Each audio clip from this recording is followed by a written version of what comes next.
Salut à tous, j'espère que vous allez bien. Aujourd'hui on se retrouve une nouvelle vidéo avec Marc, toujours présent pour nous présenter ses Airstream. Donc le 29 est enfin arrivé, on va vous le présenter, c'est parti.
Savoir, ça fait à peu près dans les 4 tonnes 5 à peu près, 5 tonnes peut-être.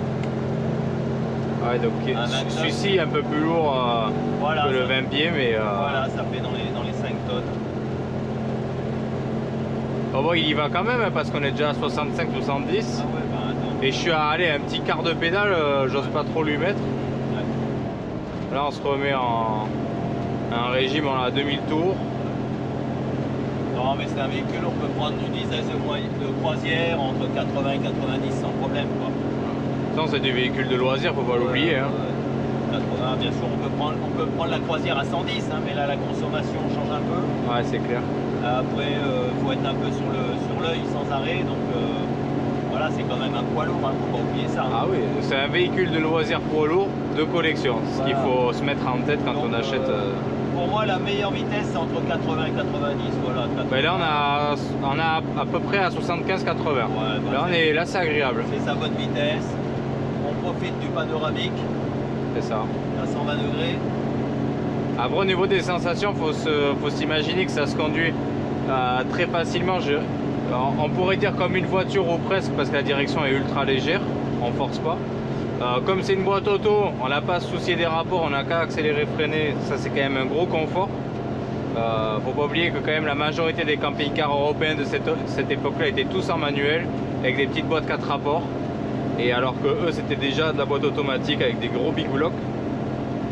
Donc c'est quand même énorme. Et puis au niveau de la sonorité, on a un gros V8 qui ronronne, donc c'est vraiment super sympa. C'est ultra emblématique des États-Unis à conduire. Et au niveau du tableau de bord aussi, on a toutes les aiguilles un petit peu un peu aéronautique. Un peu comme les avions. C'est ça. Il n'y a que l'altimètre qu'on n'a pas, bien sûr, parce que Manu l'a pris. Ils n'y ont pas encore mis d'aile, mais sinon. En tout cas, pour la petite histoire, c'est vrai que l'alu à l'origine sur les premières caravanes c'était aéronautique. Hein. Eh ben, même encore cela, hein. Cela c'est de l'alu aviation. Hein. C'est de l'alu aviation, c'est des multicouches en fait, c'est plusieurs couches. Alors si je me trompe, il faut mettre des commentaires, mais moi c'est ce que j'ai appris. C'est donc c'est des multi-couches, des couches très fines, donc c'est très résistant et très léger en même temps, quoi. Bon là il y a un voyant qui s'allume, mais c'est l'essence, il clignote un peu, et puis le lave-glace que j'ai pas encore remis. Mais sinon, voilà, il faut savoir, c'est hyper léger. Hein. Pour un véhicule de 9 mètres, il fait quand même 9 mètres celui-là. Hein. On est à 5 tonnes, on va dire, maxi. Donc Pour l'équivalent d'un fibre ou d'un européen, là on serait quasiment entre 7 et 8, voire 9 tonnes. Et, on n'a pas pensé à le dire, alors il faut pour la grande majorité des Airstream, sauf les tout petits, le permis poids lourd ou avoir eu le permis avant 75, c'est ça? Voilà, voilà. Et puis pour l'avoir, il faut soit avoir le permis poids lourd ou le permis C1. Le permis C1 est aussi accepté vu qu'il fait en dessous de 7 tonnes 5. D'accord. C'est vrai qu'on n'a pas pensé à le préciser sur la suite de la vidéo, mais on le dit. Et pour les plus âgés, le B79, donc le permis avant 75, avant mars 75 ou avril 75, je ne sais pas exactement, je ne me rappelle plus. Mais avant 75, vous pouvez conduire des véhicules, vous prenez le B79 qui sera validé en préfecture. Et là, on peut aller jusqu'à 7 tonnes 5. Voilà. Donc voilà. Après, les petits, pour préciser, les petits normalement sont aussi en poids lourd, hein, les tout petits. Hein. C'est que simplement les deux que j'ai, ils ont été déclassés, enfin un surtout a été déclassé au Canada. Et donc il est passé en 3 tonnes au lieu de 3 tonnes 629. Mais normalement pour 129 kg, il devait rester en poids lourd. Mais vu qu'il a été déclassé au Canada, donc il a son VL quoi. Il est en VL. Tu vas nous parler en fin de ce 29 qu'on a tant attendu. On en a parlé un bon moment, donc je te laisse la parole. Ouais, donc voilà, il est arrivé. On a déjà fait pas mal de choses. J'ai fait la mécanique déjà, donc tout vérifier, tout ce qui est moteur, les suspensions ont déjà été refaits. Après, il y a un traitement certainement châssis à refaire. L'intérieur, il est quasiment nickel. Il y a encore des petites choses à faire au niveau propreté surtout. L'extérieur, au niveau carrosserie, il y a des petites retouches à faire aussi. Mais bon, un 29, c'est très rare. Il y en a eu peut-être une trentaine, je pense, de faits. Donc c'est une configuration qui est très spécifique. On a un coin repas qui se transforme en lit. Et on a soit lit jumeau à l'arrière, ou soit un grand lit avec des meubles sur le côté, comme les 345. Donc voilà, et puis la petite table pour la télé, et puis le coin apéro, on va dire. Voilà, donc c'est vraiment une configuration bien spécifique. Donc celui-ci est arrivé donc de Californie. Voilà, il vient de Californie, toujours immatriculé d'ailleurs en Californie. Voilà, donc c'est un véhicule que toi tu revendras certainement, donc immatriculé français, révisé, voilà, normalement, véhicule de collection. Évidemment. Voilà, il sera en 7 places assises, il aura son PTRA, catégorie française bien sûr, et puis ben, il sera déjà l'origine est superbe, mais il sera revérifié entièrement, prêt à rouler quoi. Mais bon, après moi comme je dis souvent, hein, celui qui est intéressé, il peut venir me voir, mais moi je prends le temps. Là, j'ai vendu le 350 il y a un mois et demi à peu près. Il l'a acheté au mois d'août de l'année dernière. Hein. Voilà, il faut pas être pressé à la minute. Voilà, moi je préfère passer beaucoup plus de temps à refaire des camping-cars que dire voilà, il part tout de suite. Et non, moi c'est vérifier, revérifier. Et celui-ci, en termes de tarifs, ça vaut combien entre 50 et 55. Vu qu'encore une fois, on peut pas dire voilà, il n'est pas fini, donc je sais pas ce que je vais mettre dedans. Hein, c'est toujours à peu près par rapport au prix de revient aussi quand même. Donc voilà, c'est dans ces prix-là. Voilà. Et en plus, c'est un 29. Donc l'avantage du 29, c'est que c'est pas un gros véhicule. Hein, ça fait 9 mètres. Et donc c'est grand à l'intérieur quand même. C'est petit à l'extérieur, on va dire. Et c'est très bien agencé. C'est des 2 essieux du coup. Voilà, c'est que 2 essieux, donc déjà il n'y a pas le 3e. Et en plus, c'est un petit, grand à l'intérieur et petit à l'extérieur, je trouve. 9 mètres, c'est Pour bien sûr ceux qui connaissent pas tous les Airstream, donc ils sont toujours sur du Big Block, sur voilà, 454 Big Block.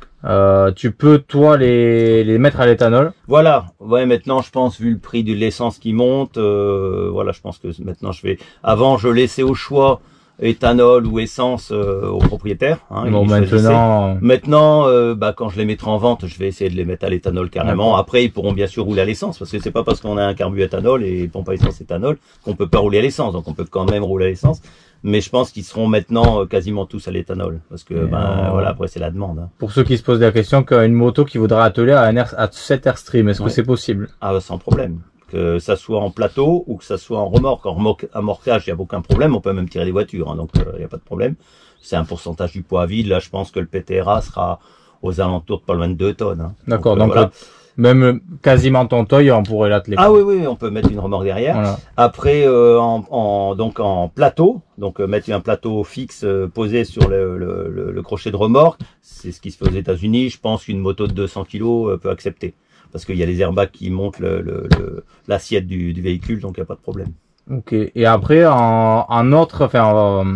après, tu sais que tu as un projet qu'on parlera sur une autre vidéo par rapport à chez toi. Donc ça, on en parlera sur une autre vidéo. Et là, actuellement, pour en conclure, qu'est-ce qui te reste en camping-car à vendre Alors, à part celui-là, quoi? Alors, il y a déjà des options sur certains, mais bon, moi, tant que c'est pas venu et que c'est pas payé, c'est toujours à vendre, à moins que c'est réservé avec un chèque, bien sûr. Mais il me reste 2,24. Bon, les 2,20 pieds, on les vend pas. Il me reste donc celui-ci. Il me reste aussi un 28 qui va arriver là, normalement, à la fin du mois, du Michigan. Donc, il y aura un 28, il y aura un 29. 28, il y aura c'est 2,24.